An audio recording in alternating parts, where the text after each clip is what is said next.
జనవరి 11 ఓబన్న గారి జయంతి సందర్భంగా మనము ఈరోజు ఇక్కడ సమావేశం అవడం జరిగింది. ముఖ్యంగా ఒక బీసీ కులం నుంచి ఒడ్డర తెగ సంచార జాతి నుంచి ఒక స్వాతంత్ర సమరయోధుడు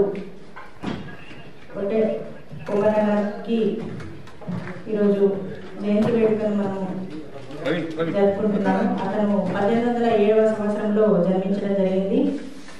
తర్వాత 1846వ సంవత్సరంలో మరణించడం జరిగింది.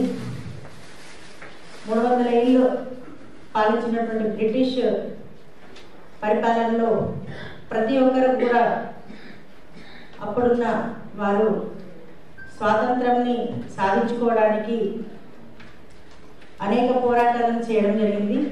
అందులో భాగంగా మన ఒడ్డే ఓబన్న గారు నరసింహారెడ్డి గారి నాయకత్వంలో గెరిల్లా యుద్ధ పోరాటంతో తను చాలా చాకచక్యంగా ఎంతో ధైర్యంతో బ్రిటిష్ వాళ్ళని ఎదిరించడం జరిగింది.